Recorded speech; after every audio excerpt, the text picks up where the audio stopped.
Tales for Dark Nights.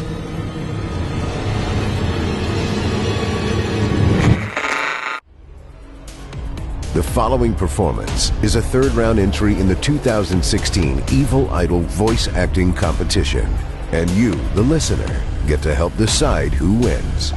If you'd like to hear more of this contestant, voting for them is simple and only takes a moment. Just click the thumbs up icon. Can't stand them?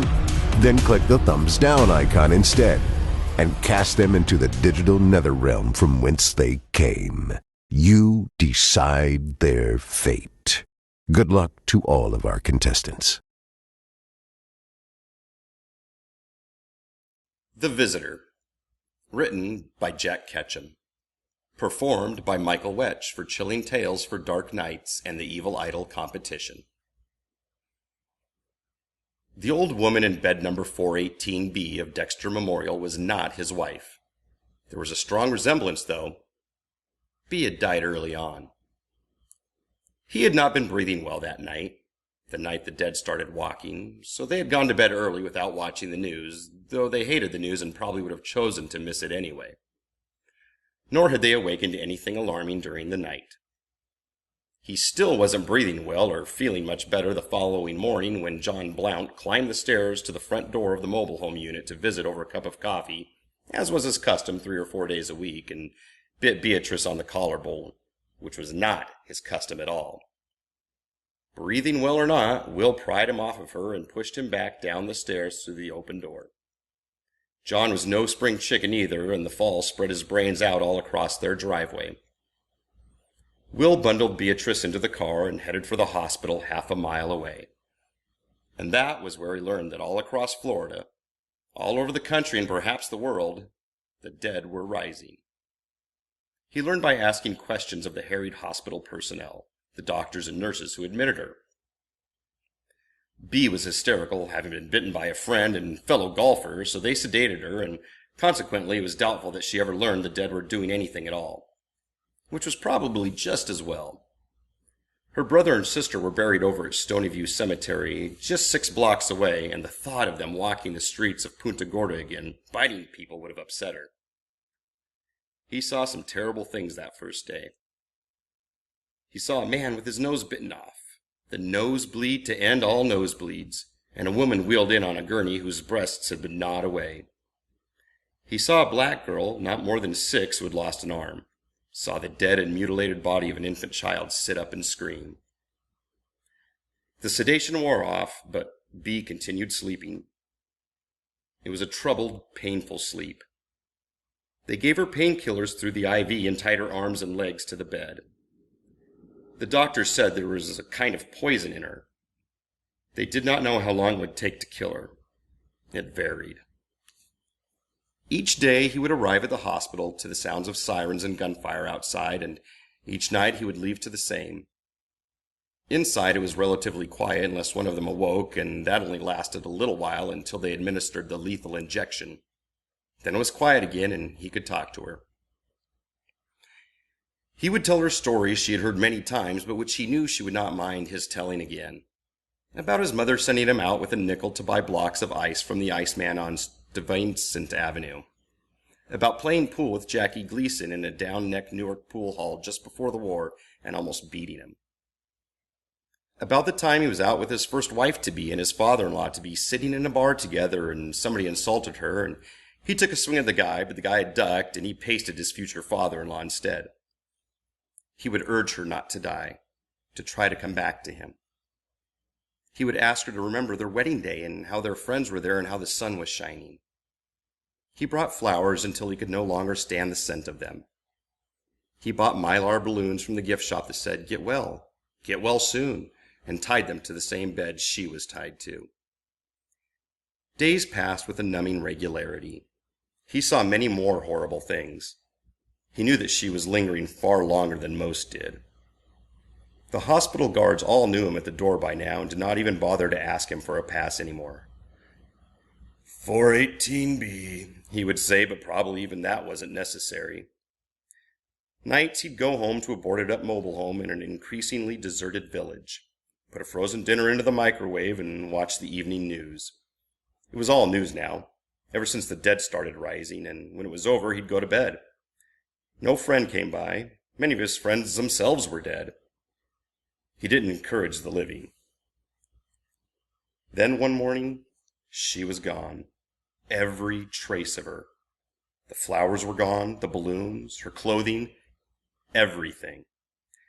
The doctors told him that she had died during the night, but that, as of course he must have noticed by now, they had this down pretty much to a science, and a humane one at that.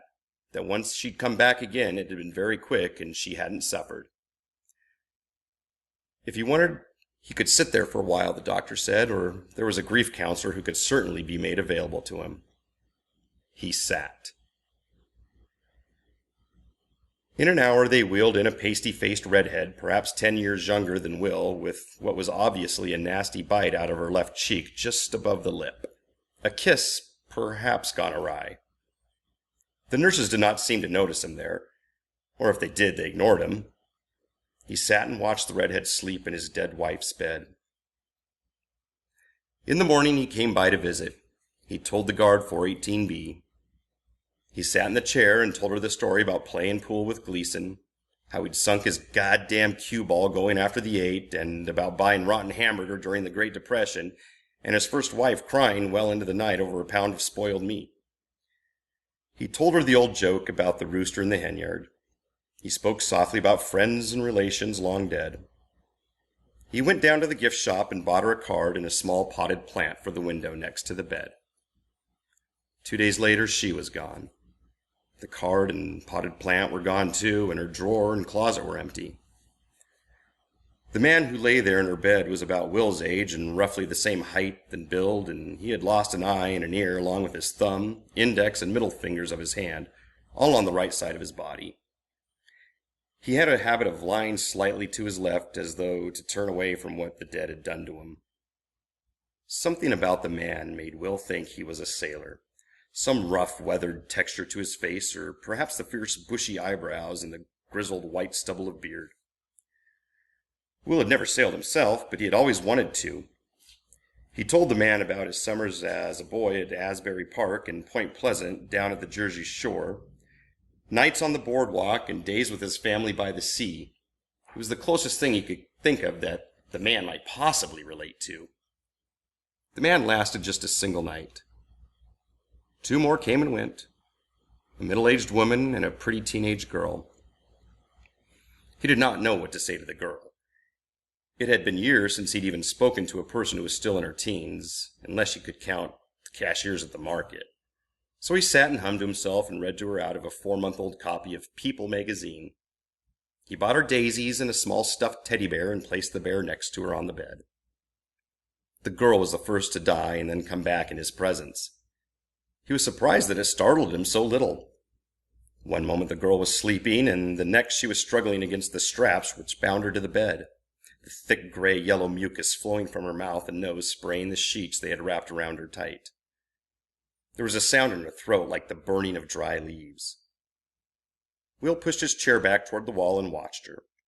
He had the feeling there was nothing he could say to her. On the wall above, a small red monitor light was blinking on and off. Presumably a similar light was blinking at the nurse's station because within seconds a nurse, a doctor, and a male attendant were all in the room, and the attendant was holding her head while the doctor administered the injection through her nostril far up into the brain. The girl shuddered once and then seemed to wilt and slide deep down into the bed.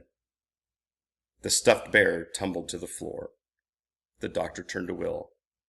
"I'm sorry," he said, "that you had to see this." Will nodded. The doctor took him for a relative. Will didn't mind. They pulled the sheet up over her and glanced at him a moment longer and then walked out through the doorway. He got up and followed. He took the elevator down to the ground floor and walked past the guard to the parking lot.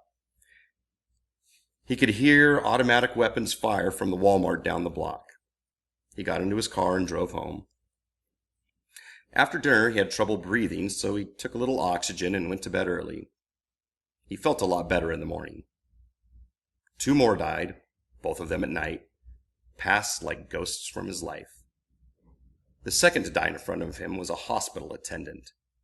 Will had seen him many times. A young fellow, slightly balding. Evidently, he'd been bitten while a doctor administered the usual injection because the webbing of his hand was bandaged and supporting slightly. The attendant did not go easily. He was a young man with a thick, muscular neck, and he thrashed and shook the bed. The third to die in front of him was the woman who looked so much like Bee, who had her hair and eyes and general build and coloring. He watched them put her down and thought, this was what it was like. Her face would have looked this way. Her body would have done that. On the morning after she died and rose and died again, he was walking past the first floor guard, a soft, little heavy-set man who had known him by sight for what must have been a while now. 418B, he said. The guard looked at him oddly. Perhaps it was because he was crying. The crying had gone on all night, or most of it, and here was nothing, and he was crying once again. He felt tired and a little foolish. His breathing was bad. He pretended that all was well as usual and smiled at the guard and sniffed the bouquet of flowers he'd picked from his garden. The guard did not return the smile. He noticed that the man's eyes were red-rimmed too and felt a moment of alarm because he seemed to sense that the eyes were not red as his were simply from too much crying. But he had to walk past the man to get inside, so that was what he did. The guard clutched his arm with his little white sausage fingers and bit at the stringy bicep just below the sleeve of Will's short-sleeved shirt. There was no one in the hall ahead of him by the elevators, no one to help him. He kicked the man in the shin and felt dead skin rip beneath his shoe and wrenched his arm away, and inside his chest he felt a kind of snapping as though someone had snapped a twig inside him. Heartbreak? He pushed the guard's straight arm just as he had pushed John Blount so long and far ago, and although there was no stairs this time, there was a fire extinguisher on the wall, and the guard's head hit it with a large clanging sound, and he slid stunned down the face of the wall. Will walked to the elevator and punched 4. He concentrated on his breathing and wondered if they would be willing to give him oxygen if he asked them for it. He walked into the room and stared. The bed was empty. It had never been empty, not once in all the times he'd visited. It was a busy hospital. That the bed was empty this morning was almost confusing to him, as though he had fallen down a rabbit hole. Still, he knew it wasn't wise to argue, and after all this time he finally had a stroke of luck. He put the slightly battered flowers from his garden in a water glass. He drew water in the bathroom sink. He undressed quickly and found an open-backed hospital gown hanging in the closet, slipped it on over his mortaled shoulders, and climbed into bed between clean, fresh-smelling sheets. The bite did not hurt now, and there was just a little blood. He waited for the nurse to arrive on her morning rounds. He thought how everything was the same, really, how nothing much had changed whether the dead were walking or not. There were those who lived inside of life and those who, for whatever reason, did not or could not, dead or not dead. He waited for them to come and sedate him and strap him down and wished only that he had somebody to talk to tell the Gleason story, maybe, one last time. Gleason was a funny man in person, just as he was on TV, but with a foul, nasty mouth on him, always cussing, and he had almost beat him. Thank you for listening. If you haven't already, don't forget to cast your vote for this contestant via either a thumbs up or thumbs down vote. By doing so, you'll help us determine who will become the next permanent member of our voice acting team. At the close of voting on September 23rd, based on your votes, the top 5 contestants will progress to the 4th and final round to take place live on October 31st at our annual Halloween live stream event, based entirely on your votes. Thank you for voting and for helping to spread the word. You're listening to Chilling Tales for Dark Nights. I'm Steve Taylor, host of Chilling Tales, the podcast, encouraging you to turn off the lights and turn on the dark. Chilling Tales for Dark Nights.